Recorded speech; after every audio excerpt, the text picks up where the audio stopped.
आइए साथियों, अब समझते हैं विटामिन डी3 को। विटामिन डी एक ऐसा शब्द है जिससे सब अवगत हैं, क्योंकि विटामिन डी की कमी स्वास्थ्य से जुड़ी आम समस्या बन गई है। असल में vitamin D fat soluble vitamin होता है, जिसका सीधा सोर्स सूर्य की रोशनी या किरणें होती हैं। सबसे मुश्किल बात यह है कि प्राकृतिक तरीके से इसकी कमी की पूर्ति नहीं की जा सकती, क्योंकि आजकल के समय में ज्यादातर लोग धूप के संपर्क में बहुत कम रहते हैं। जब धूप के संपर्क में आप रहेंगे नहीं तो विटामिन डी आपकी बॉडी में एब्जॉर्ब नहीं होगा, और विटामिन डी आपकी बॉडी में जब एब्जॉर्ब नहीं होगा तो निश्चित रूप से कैल्शियम की डेफिशिएंसी आपकी बॉडी में होना ही शुरू हो जाएगी। थोड़ा बहुत विटामिन डी आपको मशरूम से मिल सकता है, आपको दूध से मिल सकता है, लेकिन ये पर्याप्त नहीं होता। आपको विटामिन डी की आउटसोर्सिंग करनी पड़ेगी। आज की तारीख में 70% लोग विटामिन डी की डेफिशिएंसी से जूझ रहे हैं। किन लोगों को विटामिन डी की डेफिशिएंसी ज़्यादा होती है?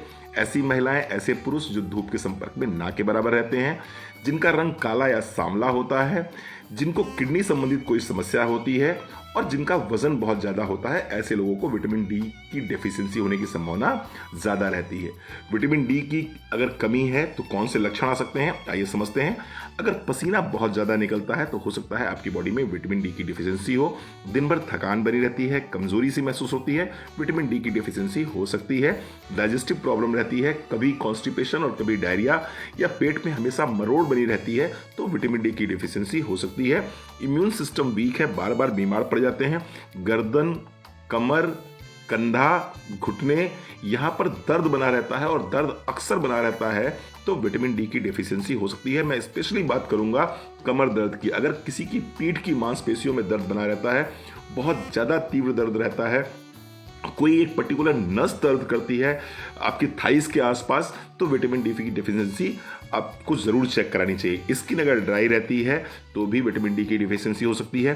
ब्लड प्रेशर हाई रहता है, इसके साथ साथ में कोलेस्ट्रॉल लेवल भी हाई रहते हैं, आप अपना विटामिन डी ज़रूर चेक कराइए, क्योंकि आपकी स्किन के नीचे जो कोलेस्ट्रॉल रहता है, जब सूर्य की रोशनी आपकी स्किन को भेद कर अंदर जाती है और उस कोलेस्ट्रॉल से मर्ज करके वो क्या करती है, विटामिन डी को बनाती है। अगर विटामिन डी की डेफिशिएंसी बॉडी में है, इसका मतलब कोलेस्ट्रॉल कन्वर्ट नहीं हो रहा है विटामिन डी में, तो कोलेस्ट्रॉल भी यहाँ पर बढ़ा हुआ दिखाई पड़ेगा। मूड स्विंग बहुत ज़्यादा रहता है, कभी खुशी कभी गम, तररम पम पम, यानी कभी आपका मूड बहुत अच्छा, कभी आपका मूड बहुत खराब, तो विटामिन डी की डेफिशिएंसी हो सकती है। इसके साथ साथ में ओवर वेट अगर है, आपका वेट टमी के अराउंड है, तो निश्चित रूप से आपको विटामिन डी की डेफिशिएंसी हो सकती है। विटामिन डी की कमी से कुछ बीमारियां होती हैं। कौन कौन सी बीमारियां हो सकती हैं? ऑस्टियोपोरोसिस हो सकता है। विटामिन डी3 ब्लड से कैल्शियम को सोखने में अहम भूमिका निभाता है, तो आप समझ ही सकते हैं कि विटामिन डी3 की कमी का सबसे ज्यादा असर हड्डियों पर पड़ता है, जिसके कारण हड्डियों के टूटने की संभावना बहुत ज्यादा बढ़ जाती है। अगर लगातार कई बार आपको फ्रैक्चर हो चुके हैं तो विटामिन डी को कैल्शियम के साथ अपनी डाइट में जरूर शामिल करिए।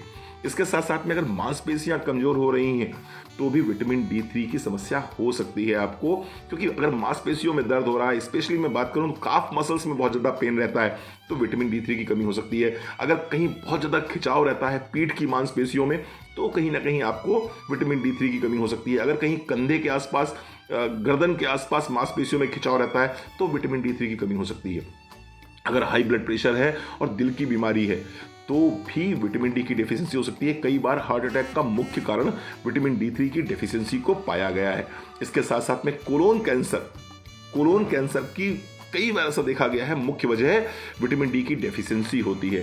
तो निश्चित रूप से विटामिन डी3 आपके लिए ज़रूरी नहीं, आपके लिए मजबूरी है। विटामिन डी3 को ज़रूर अपनी डाइट में शामिल कीजिए, and one of the vitamin D3 best vitamin D3 Modi care आपको प्रोवाइड कराता है। तो थैंक यू वेरी मच। उम्मीद है आप कैल्शियम कॉम्प्लेक्स के साथ साथ में विटामिन डी3 जरूर यूज करेंगे। कैल्शियम कॉम्प्लेक्स एक गोली सुबह, एक गोली शाम, नाश्ते के बाद में। विटामिन डी3 दिन में एक बार आप लेना शुरू करिए, निश्चित रूप से आपको बहुत लाभ मिलेगा।